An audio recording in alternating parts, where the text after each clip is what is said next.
시국선언이 계속 이어지고 있는데, 그게 뭐 중요한 거냐라고 여러분들이 생각하실 수 있겠습니다만, 사실 우리나라에서 가장 보수적이면서 지금의 윤석열 지지층이 높은 계층이 사실은 20대입니다. 근데 그 20대가 왜 이렇게 됐느냐를 생각해 보면 일단은 이제 이명박 이후에 등록금이 대폭 오르면서 학생들이 뭔가 경제적으로 힘든 상황에 이제 내몰리게 되면서 뭔가 이상이라든지 뭐 어떤 그 창조적인 어떤 그 기획이라든지 또는 사회에 관심을 갖지 못하고 겉도는 학생들이 많이 생겼어요. 그러니까 정치 무관심층 내지는 정치 혐오층이 많이 생겼는데 이것들을 이제 이러한 현상들을 파고들어서 보수들이 새로운 어떤 지지계층을 20대 안에서 얻어냈고 그 층이 사실은 그동안 몇 번의 투표를 좌지우지 해왔다라는 부분을 생각을 하게 되면 7, 80대 노인들에 대한 일종의 개정도 필요하겠습니다만 그분들은 안 고쳐져. 근데 진짜 젊은 20대들, 젊은 청년들의 의식이 바뀔 수 있는 게 제일 중요한 거거든요. 이런 것들이 일어나야 될 때가 이제 대학 내에서 이제 교수님들이 앞에서 붙잡아 주겠지만 동문이나 대학 재학생들 이런 그 안에서 현재적인 시국에 대한 인식을 달리하는 게 굉장히 중요합니다. 그렇죠. 특히 우리나라 대학들 같은 경우에 최근에 가장 큰 문제가 전에는 이제 운동권이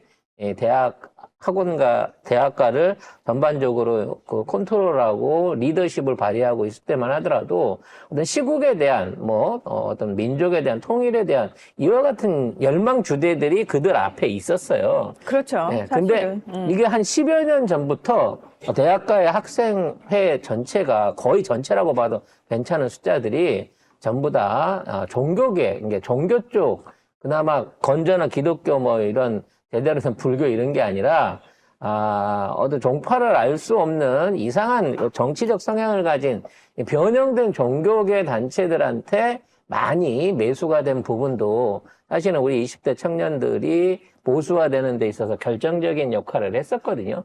그렇기 때문에 지금의 이 시국선언들 그리고 현실에 대한 인식이 20대에서 일어나는 게 앞으로 어떤 투표에서의 어떤 지지율의 변동도 있을 수 있겠습니다만 앞으로 만들어 나가야 될 새로운 대한민국의 주역인 젊은 세대들이 현실을 제대로 인식하고 이에 대한 비판적인 입장을 가져야 된다는 것이죠.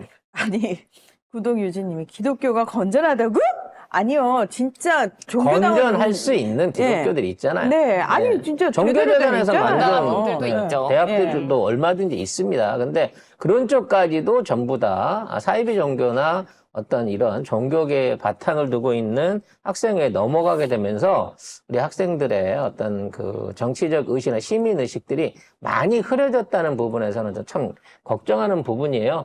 관련해서 여러 선생님들 그리고 교수님들이 나서가지고 직원들을 해주고 계십니다. 관련한 기사들 한번 정리해 볼게요. 네, 윤석열 정부 퇴진을 요구하는 대학가의 목소리가 곳곳에서 나오고 있는데요. 호남에서는 전남대에 이어 국립목포대 교수와 연구진 83명이 시국선언에 나섰습니다. 우리 조선대는 뭐 하나 모르겠네. 국립목포대 교수진들이 시국선언에 나선 것은 지난 박근혜 정권 국정농단 사태에 이어 8년 만이고요. 이어서 충남대 교수 80명도 지난 7일 시국선언문을 냈고 가톨릭대학교 교수 106명도 어제 시국선언문을 발표하고 윤석열 대통령의 퇴진을 촉구했습니다. 과거 같으면 학생들이 먼저 대자보를 쓰고 그렇죠. 학내에서 시위 관련된 반정부나 규탄 시위 같은 것들을 학생회에서 먼저 일으켰고 교수님들은 그걸 말리러 다니는 또는 그 학생들을 보호하기 위해서 그렇죠. 노력하셨던 이게 전례에 있습니다만 지금 학생들이 너무 안 움직여요. 이러다 보니까 시국선언이 일어나고 있는 교수님들의 영향력들이 학생에 이어지기를 바라고 있거든요. 근데 아직까지 전에도 말씀드렸다시피 학생들 사이에서의 어떤 현재 지금 지표라든지 이런 것들은 경우를 좀 찾아보기가 어려운 부분이 있습니다. 자, 이러한 변화는요, 결국은 나중에 고등학교, 중학교까지도 영향을 미칠 수 있고, 이러한 변화를 통해 가지고 젊은 학생들의 힘, 이 분노가 4.19도 그렇고 항상 그 혁명의 가장 주축이 됐었던 우리가 예를 알고 있기 때문에 아마 윤석열을 보위하고 있는 호위무사들도 최소한 이 부분에 대해서 굉장히 걱정을 많이 하고 있을 거예요.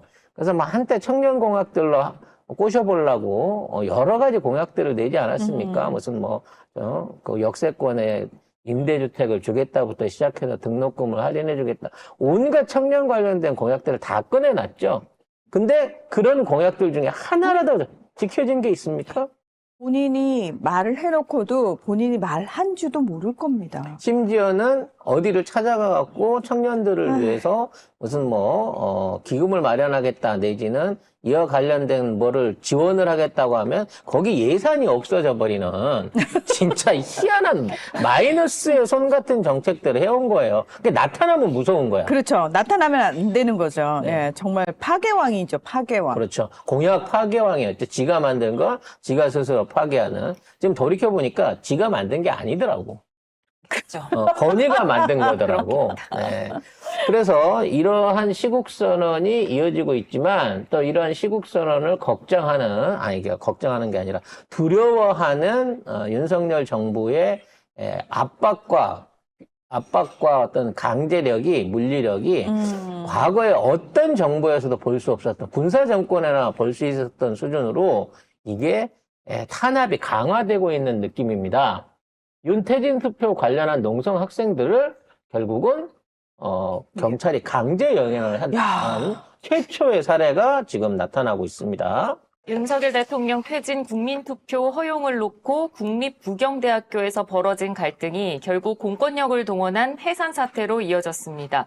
지난 9일 대학생단체 소속 학생들이 대학본부 총장실 농성을 푸는 과정에서 경찰력이 투입돼 학생들이 연행되는 일이 발생했는데요. 9일 밤 11시 20분쯤 이 대학본부 캠퍼스 안에서 9명의 대학생이 부산 남부경찰서로 연행돼 약 4시간이 지난 이날 새벽 풀려났던 사실이 밝혀졌습니다. 부산 남부서는 조만간 학생들을 또 불러서 조사에 나설 방침이라고 합니다.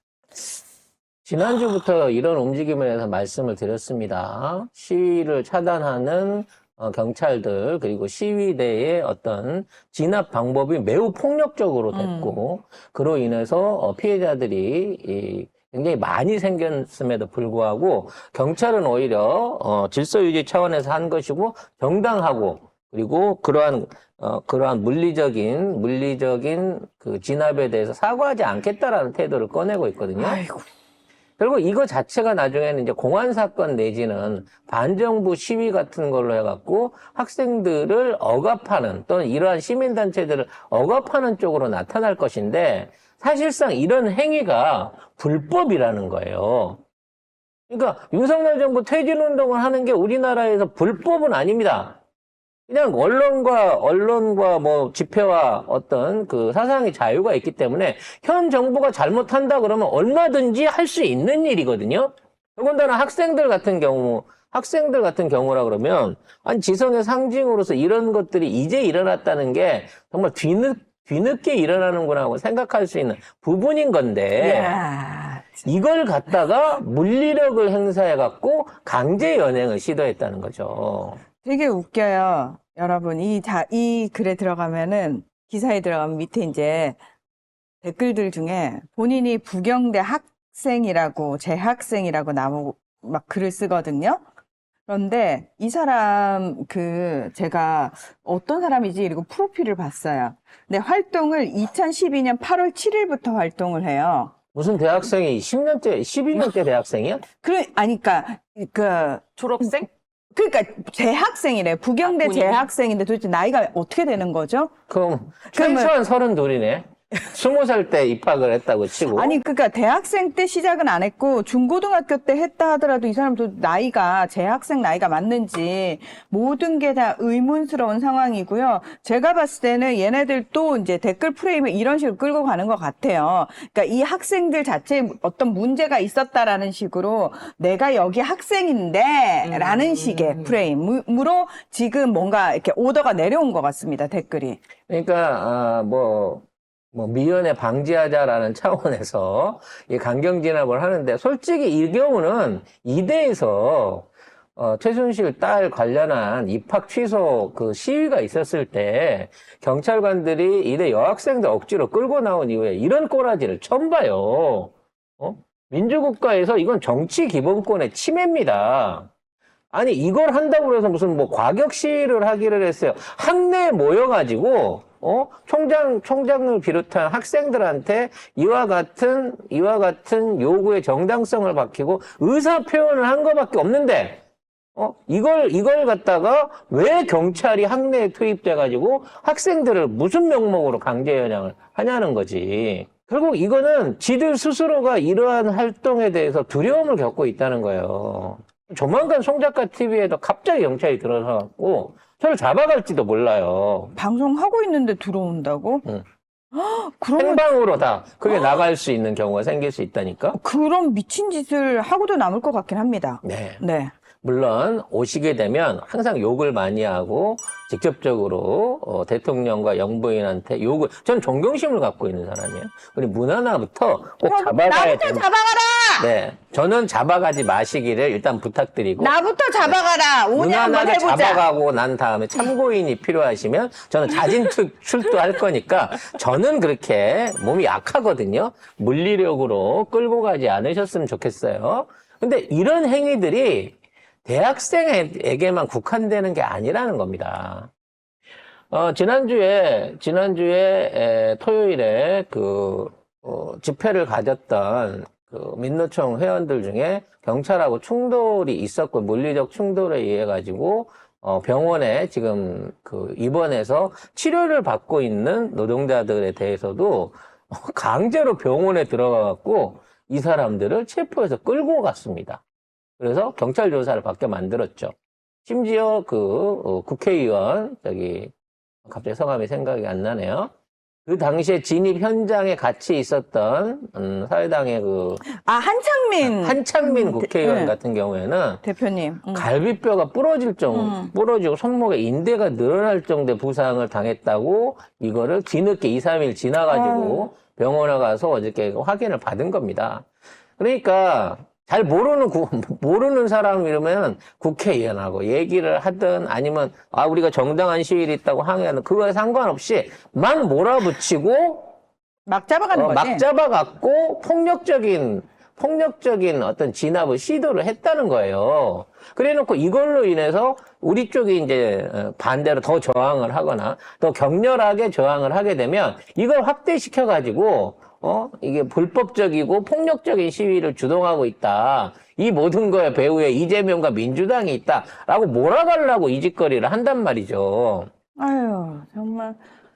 저는 이 얘기를 막 듣고 있는데 문득 노무현 대통령께서 당시 이제 변호사 시절에 어디죠? 대우 노동자들 파업 현장에 가셔가지고 딱 그 현장에 앉아 계셨잖아요. 맨 앞쪽에 뜨고 앉아 계셨죠. 갑자기 그 장면이 확 머릿속에 스쳐가네요. 예. 자, 이거를 이대로 방치를 하면요, 저들은 적극적으로 더 극렬한 행위를 만들 겁니다. 그래서 과거에 박근혜 정부 때 그 농민대회 당시에 막 방화와 세류탄 진압에다가 물대표가고 그 다음에 백남기 의원도 농민께서 사실은 사고를 당하셔서 1년 가까이 이렇게 계시다 사망한 예가 있잖아요. 이런 식의 어떤 공안 통치 내지는 폭력적인 진압을 쟤네들은 결국은 시도를 할 거예요. 이 상황에서 이걸 막아줄 수 있으려고 하면요, 죄송하지만 민주당 국회의원들밖에 없습니다. 와서 앞에서 몸빵을 해주지 않으면 잘 모르는 국회의원들 같은 경우에는 지금처럼 일반 노동자들하고 같이 두들겨 맞는다니까, 이제는 이 새끼들이. 이거를 어떤 형태로든지 못하게 막지 않은 상태에서 시민들한테 나오세요라고 촛불 집회에 모여주세요라고 말하는 거는 이건 역시도 정치적으로 책임이 적은 겁니다. 지금 민주당은 경찰을 항의 방문을 해서라든 아니면 공식적으로 이에 관한 어떤 행정명령을 발의하게끔 압박을 넣어서라도 아니면 지금에 있는 경찰국장이나 서장에 대한 탄핵을 요구를 하든 어떻게 해서라도 이와 같은 폭력행위가 더 이상 진행되지 않도록 막아야 돼요. 이미 저 새끼들은 이 정권 초기부터 전국에 있는 순찰 인력들까지 빼가지고 기동대를 거의 3개에서 4개 중대를 더 만들었습니다. 버스로 따져놓고만 버스 30대 분량의 기동대원들을 지난 2년 동안 늘려온 거예요. 그러니까 현장직으로 순찰하고 현장에 대민봉사하던 경찰 숫자들은 그대로 줄여놓은 상태에서 인력 충원을 할 거 전부 다 이러한 시위 진압을 위한 기동대에다가 쏟아 넣었어요. 그리고 이 새끼들한테 새로운 방검복, 새로운 그 지휘봉이 아니라 진압봉, 그리고 방패를 비롯한 장비들을 싹 개비를 해갖고 훈련을 1년 가까이 시켜왔어요. 이건 뭐겠습니까? 지들도 언젠가 이러한 광장에서의 충돌 사태가 있을 걸 대비하고 무자비한 탄압을 하겠다고 준비를 하고 있는 거라니까요. 거기에 대해서 정치적으로 먼저 민주당이 경고하고 그에 대한 사전 조치를 안 취한 상황에서 나오게 되면 또 다시 무고한 시민들이나 아니면 시위에 참여하셨던 분들이 피해를 입을 수 있는 상황이 생길 거예요. 지금 관련해서 민주당이 뭐 경찰에 대한 경찰 관련된 예산들, 경찰 관련된 특경비, 특활비 이와 같은 것들을 지금 삭감을 하면서 좀 경찰 쪽에 제어를 하고 있습니다만 검찰뿐만 아니라 경찰에 대해서도 시민을 다치게 하는 행위, 시민을 보호하지 않는 행위에 대해서 어떻게 징벌할 것인가, 거기에 대한 손해나 책임을 어떻게 할 것인가에 대한 정치적 대책을 세워주셔야 돼요. 그래야 민주주의를 실천하기 위한 자신의 행동의 표현으로 부담 없이 광장을 나갈 수 있게 돼야 될 거 아니에요. 시위집시법에 대한 지금의 경찰의 강력 진압에 대한 사전 조치들 당 차원에서 준비해 주시기를 꼭 부탁드리겠습니다. 서울대에서도 윤석열에 대한 어떤 하야 퇴진에 관한 요구가 처음 나왔다고 합니다만 너무 조금 미미한 느낌이 좀 있습니다. 관련 기사를 보고 과연 의미가 있는 행동이 시작인지를 확인해 보겠습니다. 서울대도 윤석열 대통령의 퇴진을 촉구한다라는 내용의 대자보가 붙었습니다. 서울대학교 학생회관과 중앙도서관 내 게시판에 불공정과 비상식의 대명사 윤석열 동문의 퇴진을 촉구한다라는 제목의 대자보가 붙어 있었는데요. 이 작성자는 스스로를 평범한 서울대학교 모 학부생이라고 밝혔습니다. 내용을 좀 정리를 해보면 아내에게만 충성하는 대통령 윤석열의 모습은 국민들에게 큰 절망감을 안기고 있다. 정치브로커 명태균 씨로부터 촉발된 국정개입 의혹은 윤석열 대통령이 지도자로서 얼마나 자격미달인지 보여준다. 우리의 자랑스러운 서울대학교 공동체에 당신의 이름이 설 자리는 없다 등의 내용이 담겨 있습니다. 이게 단순한 한 사람, 모 학부생, 본인의 이름을 밝히지 않은 모 학부생 한 사람의 주장이라는 거죠. 얘기라는 거죠. 물론 이런 얘기가 나오는 게 중요할 수 있겠습니다만 사실 이렇게 되면 동문회 차원에서든 아니면 서울대 학생회 차원에서든 분명히 현재 시국에 대한 논평과 거기에 대한 비판은 이쪽에서 먼저 있어야 됩니다. 근데 지난 9일에 이미 서울대 민주동문회가 시국선언문을 공개를 했습니다. 박근혜 정부보다 더 노골적인 국정농단이 오늘날 대한민국에서 버젓이 벌어지고 있다. 피와 땀과 눈물로 이룩한 민주주의와 평화가 무참하게 파괴되고 국민들의 자존과 생존권이 위협받는 작금의 현실을 더 이상 지켜만 보고 있을 수가 없기에 윤석열, 김건희 정권을 몰아내는 투쟁에 분연히 나서겠다. 라는 내용을 담고 있습니다. 안 나서잖아요. 옛날 조국 장관 청문회나 조국 장관 가족에 대한 법정 싸움이 있었을 때 서울대에서 1000명이 넘는 재학생들과 교수들이 매일 밤 야간에 집회를 했습니다. 전국에 어디서 나타났는지도 모를 2000여 명의 교수들이 연판장을 써가지고 그 당시 조국 장관의 퇴진과 어떤 문재인 정부에 대한 일종의 비난 성명들을 그렇게 냈었습니다. 그때 그 사람들은 지금 어디 있는 겁니까?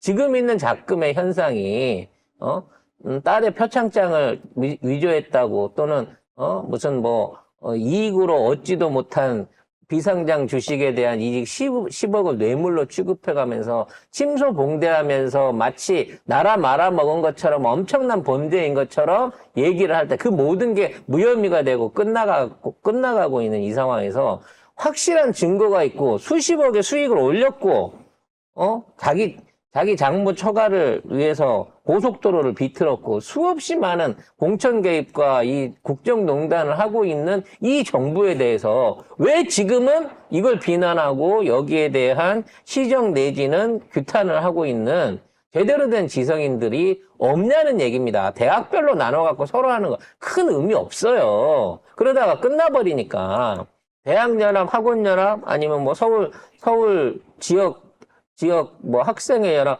이런 식으로 본격적으로 뭔가 제대로 된 단일 대우를 보여줘야만 이 정부도 반성을 하고 거기에 대한 거 할 거 아닙니까? 제일 두려워하고 있는 게 20대라니까 지금 얘네들은. 5, 60대, 70대는 신경 안 써요. 그럼 어차피 자기들 찍는다고 생각하기 때문에 거기에 대해서 그쪽 사람들이 변화할까에 대해서는 걱정하지 않는단 말이야. 그럼 20대는 지금 잘 해주기라도 해야 될 거 아니야. 쉽게 말해서 당근이든 채찍이든 뭐든 하나를 써야 되는데 이건 잘하지도 못하는 정부가 혹시나 이런 불만이 일어날까 봐 채찍을 먼저 들고 있는데 이거를 처맞고 가만히 있으면 이게 양들의 침묵이랑 뭐가 다르냐고. 그래서 이 시국선언과 이런 그 대학생들, 학생, 그 젊은 20대의 인식의 변화를 저희는 요구를 해야 되고요. 그러기 위해서는 우리가 먼저 알리고 앞에서 이끌고 나아가면서 젊은 사람들이 동참할 수 있는 정보와 홍보의 기회도 많이 가져야 되겠습니다만 왜 지금 정치 고관층으로 불리고 있는 40, 60대가 왜 지금 윤석열에 분노하고 토요일마다 광화문에 나가고 있는가, 시청 서울역 앞으로 가고 있는가에 대한 20대들의 생각이 빨리 따라와 주어야 이 정권을 빨리 숨통을 끊을 수 있다라고 생각을 합니다.